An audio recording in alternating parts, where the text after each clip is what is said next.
빌립보서 2장 5절부터 8절 말씀이에요.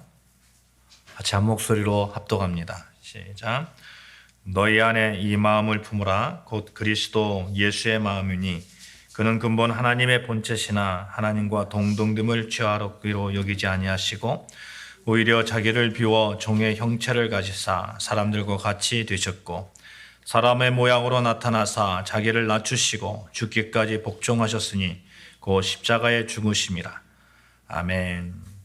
오늘 사순절 넷째 주일입니다. 그리스도인은 예수님을 생각하면서 살아가기 마련입니다.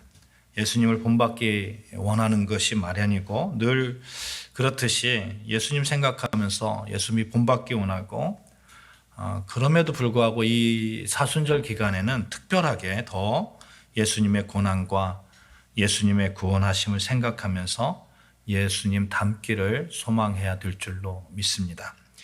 히브리서 3장 1절 말씀에 우리가 믿는 도리의 사도이시며 대제사장이신 예수를 깊이 생각하라 이렇게 권면하고 있어요. 정말 그렇습니다. 믿는 자는 믿음의 대상에 대해서 생각할 수밖에 없습니다. 왜냐하면 그렇게 생각해서 믿음의 대상의 품성으로 또 그 믿음으로 그분의 사랑으로 또 그분의 모든 것 하나하나까지도 다 빠짐없이 배우고 따르고 익혀야 하기 때문에 그렇습니다. 그래서 우리는 언제나 그리스도 예수를 생각하면서 그분의 마음으로 서기를 원하는데 특별히 이 사순절 기간에 우리가 그렇게 했으면 좋겠다 하는 것이죠. 우리가 본받기 원하는 예수님의 품성 중에 참 여러 가지가 있어요. 마태복음 11장 28절에 보시면 이런 말씀이 있습니다. 수고하고 무거운 짐진 자들아 다 내게로 오라. 내가 너희를 쉬게 하리라. 나는 마음이 온유하고 겸손하니 나의 멍에를 메고 내게 배우라. 그리하면 너희 마음이 쉼을 얻으리니 이는 내 멍에는 쉽고 내 짐은 가벼움이니라. 예수님께서 뭐라고 말씀하십니까? 친히 예수님은 내 마음은 온유하다. 내 마음은 겸손하다. 이렇게 말씀하고 있죠. 온유와 겸손. 예수님의 성품을 그대로 나타내는 단어이겠습니다. 예수님의 마음은 온유하다고 말씀하십니다. 이 온유와 겸손을 그리스도인은 모두 본받아야 됩니다. 왜요? 예수님을 믿고 있기 때문에 그렇습니다. 그래서 예수님을 너무나 사랑했던 사도 바울도요. 고린도후서 10장 1절 말씀에 보면 너희를 대면하면 유순하고 떠나 있으면 너희에 대하여 담대한 나 바울은 이제 그리스도의 온유와 관용으로 친히 너희를 권하고 이렇게 말씀합니다. 바울이 성도들을 대할 때 어떻게 대했다고요? 고린도 교회를 대할 때 온유와 관용으로 대했다고요. 너희하고 같이 있을 때는 유순했다는 거예요. 유순했다는 거예요. 그리스도의 온유, 그리스도의 관용, 그리스도의 겸손, 그리스도의 사랑, 그리스도의 믿음, 그리스도의 모든 것이 우리에게 영향을 미치고 미쳐야 하고 그 미침으로 우리는 승리할 수 있습니다. 바울은 정말 그렇게 살아갔습니다. 사랑하는 여러분, 이 사순절 기간에 더욱 예수님 닮아가기를 소망하시는 여러분과 저 되어주시기를 주님의 이름으로 축원합니다. 아멘. 같이 이렇게 인사합시다. 예수님 본받기 원합니다. 시작. 예수님 본받기 원합니다. 아멘. 정말 그렇습니다. 예수님 본받기 원해요. 오늘 말씀은 예수님을 본받기 원하는 여러분과 저에게 사도 바울이 강력하게 권면하고 있는 말씀입니다. 너희 안에 이 마음을 품으라. 어떤 마음이냐? 곧 그리스도 예수의 마음이다. 예수님은 하나님과 동등됨에도 불구하고 동등됨을 취하지 아니하시고 사람같이 되셔서 자기를 낮추시고 죽기까지 구원을 위해서 복종하시고 십자가에 죽으셨다. 우리는 그런 예수님의 마음을 품는 사람들이 되어야 된다. 사도 바울이 권면하고 있죠. 오늘 본문의 말씀은 1차적으로 빌립보에 있는 그 교인들에게 하신 말씀이에요.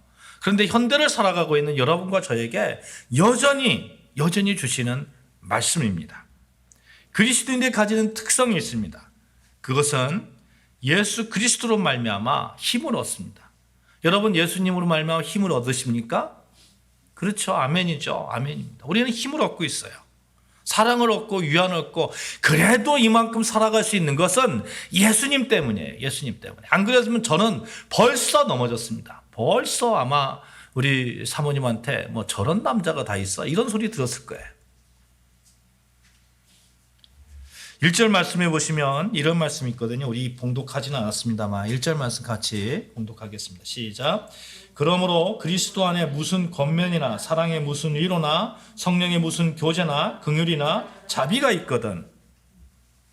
예수 그리스도를 믿음으로 말미암아서 우리에게 사랑과 위로와 성령 안에 교제가 있거든. 이런 얘기예요. 자비가 있거든. 너에게 그런 것이 있다 하는 거죠. 그러면 2절에서 4절 한번 볼까요? 2절에서 4절 같이 봉독합니다. 시작.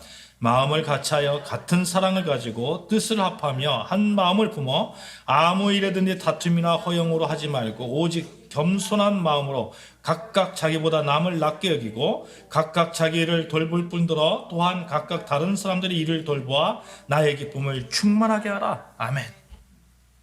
우리가 받은 은혜를 1절에서 말씀하고 있어요. 예수 믿음으로 말미암아서 예수님을 통해서 너희가 구원 얻었잖아. 구원 얻어서 이러이러한 사랑을 받고 있잖아. 이러한 너는 성령과의 그런 교제가 있잖아. 성령의 능력으로 살고 있잖아. 그러면 너희들은 이렇게 살아라. 2절에서 4절에 말씀하고 있죠.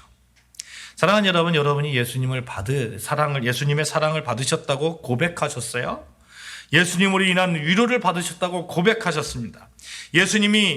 여러분이 예수님으로 인해서 그리스도인은 되어서 성령과의 교제 가운데 있다고 고백하셨습니다. 그렇다면 여러분은 다음과 같은 행동을 해야 되는 거예요.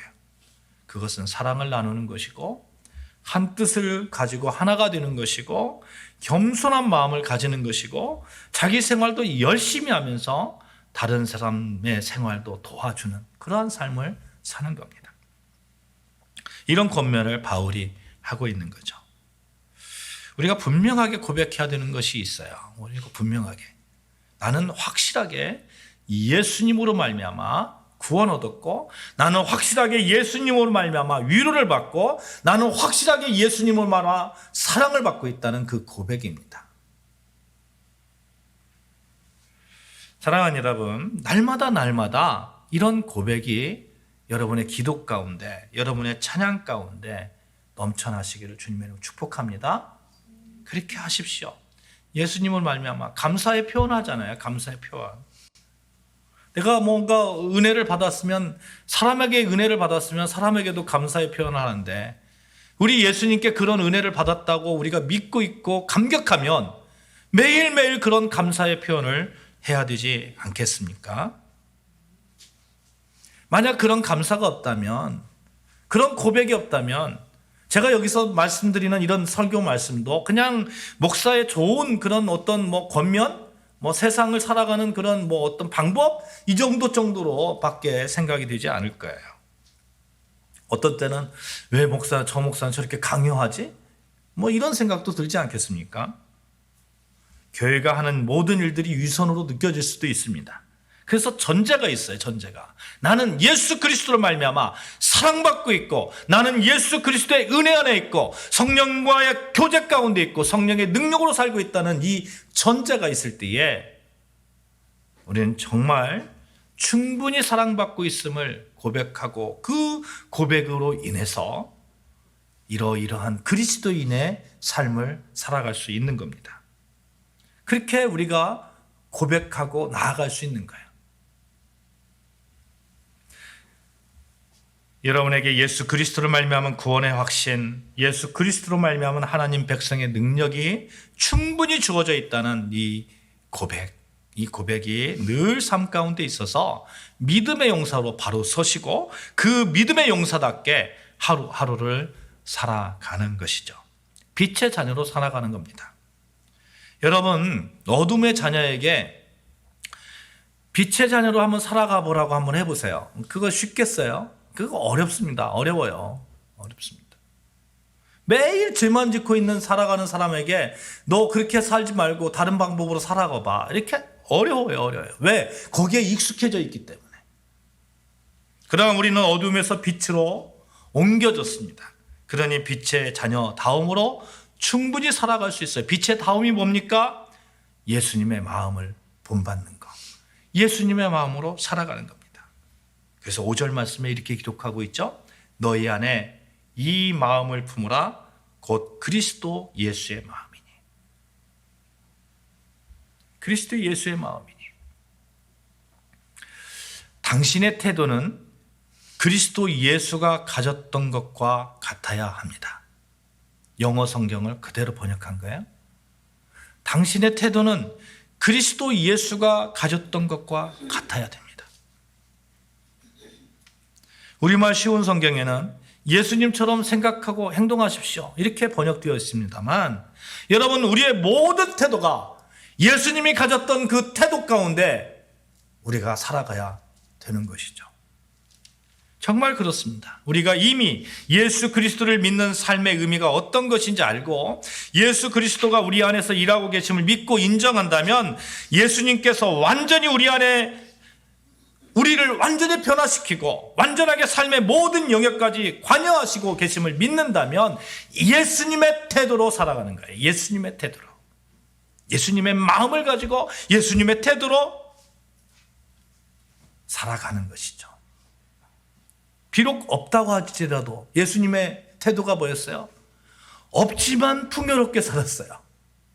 한번 볼까요? 오병이어 있잖아요. 오병이어. 아무것도 없었어요. 먹을 거 없었어요. 먹을 거 없었는데 수많은 사람들이, 군중이 있었는데 예수님은 어떤 태도를 가졌습니까? 보리떡 5개와 물고기 2마리, 그걸 가지고 기적을 만드셨잖아요. 그것 가지고 감사하셨잖아요. 가진 자처럼 행동하는 거예요. 가진 자처럼. 사랑하는 여러분, 그리스도를 믿는 것이 이런 힘이 있습니다. 예수 그리스도의 태도로 사는 것이 이런 힘이 있어요. 당당할 수 있고 성령의 그런 교제 가운데, 성령께서 주시는 능력 가운데 살아갈 수 있는 힘을 얻습니다. 친절과 동정을 베풀며 살 수 있습니다. 왜요? 내가 이미 풍족하기 때문에. 사랑하는 여러분, 그리스도를 믿는 것이 여러분에게 힘이 되고 있습니까?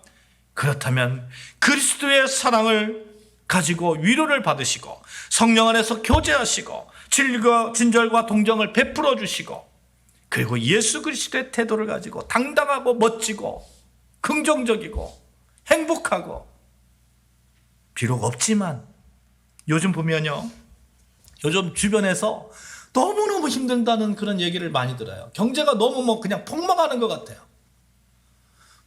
장사하시는 분들 보면 손님이 없어요. 손님이 없어요. 그냥 건무사분, 제가 여기 성악 아카데미 이렇게 하다 보면 건설하시는 분이 계시거든요. 근데 그분하고 얘기하다 보면 정말 난리도 아니에요. 난리도 아니에요. 그러나 그런 가운데서도 우리는 당당함을 유지할 수 있어요. 왜요? 예수님의 태도가, 예수님의 삶의 방식이 내 삶의 방식이기 때문에 그렇습니다. 우리 한번 이렇게 고백해 볼까요? 예수님의 삶의 방식이 내 삶의 방식이다. 시작. 예수님의 삶의 방식이 내 삶의 방식이다. 정말 그렇습니다. 예수 그리스도를 믿음으로 가지게 되는 필연적인 과정, 결과 중에 하나는 예수님의 태도로 살아가는 겁니다. 예수님이 생각하는 것, 예수님의 얼굴 표정까지도 예수님을 닮아가는 것입니다. 로마서 8장 9절에 보시면 누구든지 그리스도의 영이 없으면 그리스도의 사람이 아니라 말씀합니다. 우리에게는 그리스도의 영이 있어요. 그리스도의 영이. 그러니 그리스도의 영을 가지고 삶 속에서 우리 그 삶의 모든 영역 가운데서 그리스도의 품성으로 나타나고 그리스도의 태도로 나타나고 삶의 방식으로 나타나는 것이죠. 예수님의 삶의 방식 가운데 아주 중요한 삶의 방식이 있습니다. 6절부터 8절 말씀 같이 봉독합니다. 시작. 그는 근본 하나님의 본체시나 하나님과 동등됨을 취할 것으로 여기지 아니하시고 오히려 자기를 비워 종의 형체를 가지사 사람들과 같이 되셨고 사람의 모양으로 나타나사 자기를 낮추시고 죽기까지 복종하셨으니 곧 십자가에 죽으심이라. 하나님 앞에서 겸손해지는 그 겸손, 낮아짐. 여러분, 자기가 가지고 있는 사람이 낮아지는 거예요. 자기가 원래 낮은 사람은 낮아진다고 얘기하지 않아요. 그 사람은 원래 낮은 사람이에요. 그러나 정말 높은 위치에 있는 사람이 한없이 낮아질 때 그 사람 보고 낮아졌다, 겸손하다 이렇게 표현하는 거예요. 여러분과 저의 삶의 방식은 성령 하나님과 함께하는 그런 높은 위치에 있습니다. 그런 높은 능력 가운데 있습니다. 얼마든지 막 교만할 수 있어요. 그러나 우리는 그렇게 하지 않아요. 왜? 예수님의 태도를 가지고 있기 때문에. 그렇다고 낮아져가지고 낮은 뭐 그런 모습으로 정말 비굴하게 살라 그런 얘기가 아니잖아요. 그런 얘기가 아니잖아요. 예수님도 낮아지신 겸손의 결과로 순종하신 그 사건, 십자가의 사건, 그 십자가를 붙드시기 위해서 한없이 낮아지신 그 예수님, 우리도 마찬가지로 십자가를 붙들기 위해서 한없이 낮아지는 거예요. 십자가의 영광을 드러내기 위해서 한없이 낮아지는 거예요. 사랑하는 여러분, 이 사순절 기간에 그리스도의 낮아지심, 그리스도 예수의 마음을 품으시기를 바랍니다. 우리 안에 사시는 분이 예수시라면 예수 그리스도의 마음 또한 우리 안에 살아 꿈틀거리고 있을 것인데, 이것을 끄집어내어서 예수 향기를 나타내고 예수님의 살아셨던 그 삶의 태도를 내 삶에 적용해서 살아가는 것이죠. 예수님이라면 어떻게 하셨을까? 이 상황에 어떻게 하셨을까? 우리가 몰라서 안 하는 거 아니잖아요. 얼마든지 성경 말씀을 통해서, 우리가 뭐 설교 말씀을 통해서, 우리가 삶 가운데 예수 그리스도를 우리가 지금까지 믿고 있었으니 우리가 알고 있다고요. 또 하나님께서 우리에게 양심을 주셨어요. 하늘의 양심을 주셨어요. 그 양심을 가지고, 하늘의 양심을 가지고 예수님의 삶의 태도로 하루하루 살아가는 겁니다. 다른 사람들은 뭐 다른 사람을 무시하고 깎아내림으로써 자기를 높이려고 합니다. 근데 그것은 사람과 사람과의 관계잖아요. 그런데 우리는 하나님으로부터 덧입은 그런 힘이 있어요. 얼마든지 우리가 낮아진다고 하더라도 우리는 결코 낮아지지 않는 사람들입니다.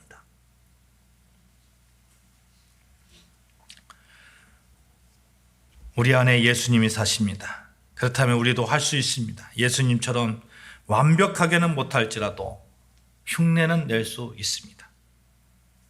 그래서 누군가를 비판하려고 하는 마음이 생기면, 예수님은 안 그러셨을 것 같은데, 불의와 타협하고 싶은 마음이 생기면, 예수님은 안 그러셨는데.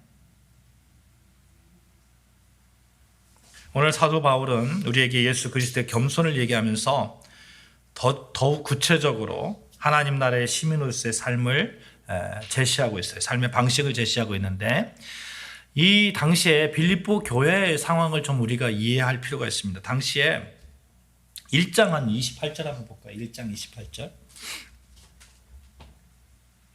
같이 봉독합니다. 28절, 29절 말씀 같이 봉독합니다. 시작. 무슨 일에든지 대적하는 자들 때문에 두려워하지 아니하는 이 일을 듣고자 합니다. 이것이 그들에게는 멸망의 증거요 너에게는 구원의 증거니 이는 하나님께로부터 난 것이라. 그리스도를 위하여 너희에게 은혜를 주신 것은 다만 그를 믿을 뿐 아니라 또한 그를 위하여 고난도 받게 하려 하심이라. 빌립보 교회 성도들에게 당시에 어떤 사람들이 있었냐? 대적하는 자들이 있어요. 대적하는 자들. 그것으로 인해서 고난을 당했어요. 두려워합니다. 마치 요즘으로 말하면 뭐 정말 너무 어려운 그런 상황 속에 있는 거예요. 사람들은 예수 믿는다고 막 손가락질하고, 예수 믿는데 그렇게 믿냐 하고, 그런 경우 여러분 뭐 들어보지 않았습니까? 제가 언젠가 말씀드린 경험이 있습니다만, 밥 먹다가도 제가 목사님 안녕하세요 그러면 막 바로 옆에서 나는 교회 다니는 사람들 싫어, 이렇게 대놓고 얘기하는 세상이에요. 빌립보 시대에는 더했어요. 이런 싸움들, 고난들 그냥 생긴 것이냐? 그렇지 않다는 거예요. 예수 그리스도를 믿음으로 말미암아 얻어지는 고난이라는 거예요. 그 싸움이라는 거예요. 그 말은 다른 말로 해서 예수 그리스도로 말미암아 받은 구원의 증거가 우리 삶의 고난이라는 거예요. 예수 안 믿으면 죄악된 세상에서 죄 가운데 살아가니 전혀 문제가 없어요. 예수 안 믿으면 옆에서 예수 믿는 사람 욕해도 나하고 전혀 상관이 없어요. 마음이 아플 이유도 없어요. 동요할 이유도 없어요. 그러나 우리가 예수를 믿음으로 말미암아 죄에서 빠져나왔고 죄가 보이고 죄와의 싸움 가운데 있는 겁니다. 그래서 여러분, 예수님을 믿음으로 말미암아 얻게 되는 불편함, 시기, 생한 눈초리들, 이런 것이 우리 앞에 있을 때에 이런 것들을 통해서 내가 구원받은 백성이구나 라는 그런 확신을 가지시기를 주님으로 축복합니다. 우린 그런 자격이 있는 거예요. 그러니 어려움이 있을 때 구원받은 백성을 감사하면서 살아갈 수 있고, 구원받은 백성으로서 대적이 앞에 있더라도 당당하게 나를 낮추면서 그들을 용서하면서 그들을 위해서 기도하면서 살아갈 수 있는 거예요. 예수 그리스도의 낮아짐은 그러한 능력이 있습니다.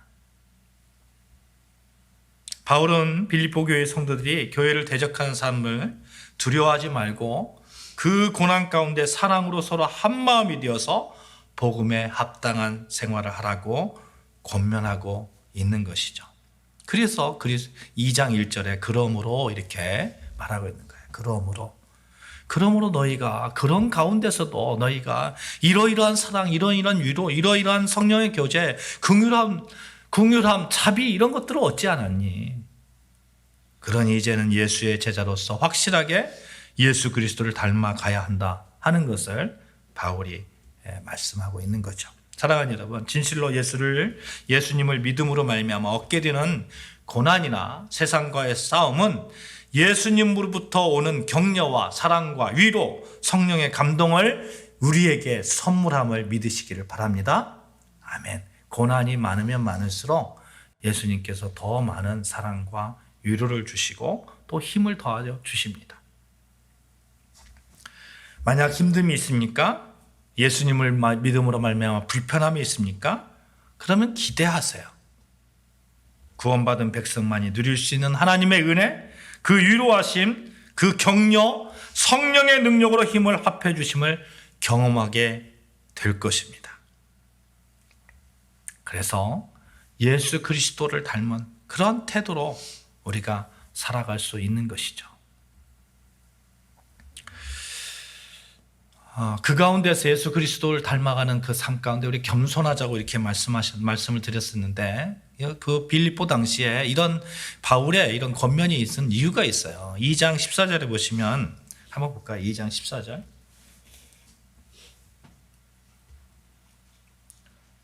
같이 시작. 모든 일을 원망과 시비가 없게 하라. 이런 말씀입니다. 4장 23절에 보시면 두 여인이 나와요. 두 여인이 같은 마음을 품지 못합니다.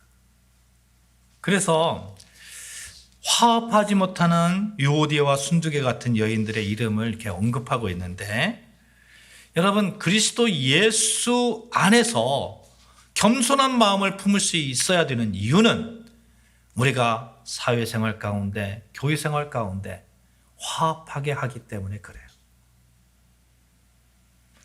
하나님과의 화합, 성도 간의 화합, 이해할 수 있기 때문에 그렇습니다. 이것이 없으면, 이 낮아짐, 이 겸손함이 없으면 인간은 한없이 하나님의 위치까지 가려고 합니다.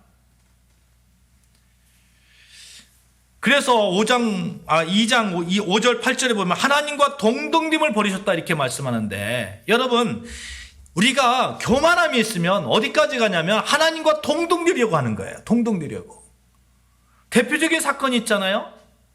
창세기 11장에 보면 바벨탑 사건이 있잖아요. 바벨탑 사건을 왜 만들었어요? 하나님과 동등되려고 하는 거예요. 하나님처럼 되려고 하는 거예요. 인간의 그런 속성이 있는 거예요. 여호와께서 거기서 그들을 온 지면에 흩으셨다고 그랬어요. 그 도시를 건설하기를 그쳤더라. 바벨탑 사건의 그 결과잖아요. 여러분, 우리가 한없이 교만해지면 우리가 흩어질 수밖에 없습니다. 내 마음이 흩어질 수밖에 없고 내 삶이 흩어질 수밖에 없어요. 내가 내 삶에 집중하고 예수 그리스도의 태도로 살아가려고 하면 나는 한없이 낮아져야 돼요. 하나님 앞에서 한없이 낮아져야 돼요. 한없이 낮아질 때에 성령의 능력을 덧입을 수 있고, 한없이 낮아질 때에 하나님 붙을 수 있잖아요. 사랑하는 여러분, 사순절 기간이에요. 이 사순절 기간 동안에 우리가 한없이 낮아져서 예수님의 낮아지심을 본받아서 더욱 우리 하나님의 능력으로 살아가시기를 소망하자는 것입니다. 하나님의 능력은 내 삶에 적용되어질 때는 내가 한없이 낮아질 때입니다. 그래야 하나님을 붙들 수 있지 않겠어요? 사랑하는 여러분, 예수 그리스도로 온전히 본받으십시다. 나의 교만을 죽이고 나는 죽고 예수가 살고, 특별히 예수님의 낮아지심을 온전히 본받으십시다. 예수님의 마음을 온전히 본받으십시다. 나는 죽고 예수가 사는 그 삶의 현장을 우리가 지켜나가자 하는 것입니다. 그렇게 될 때에 그리스도인만이 누릴 수 있는 사랑과 위로, 격려, 성령의 능력, 하나님의 도우심을 삶 가운데서 경험하면서, 충분히 경험하면서, 고백하면서, 간증하면서 살아가실 수 있을 것입니다. 우리 이렇게 고백하십시다. 예수님의 태도로 살겠습니다. 시작. 예수님의 태도로 살겠습니다. 기도하시겠습니다.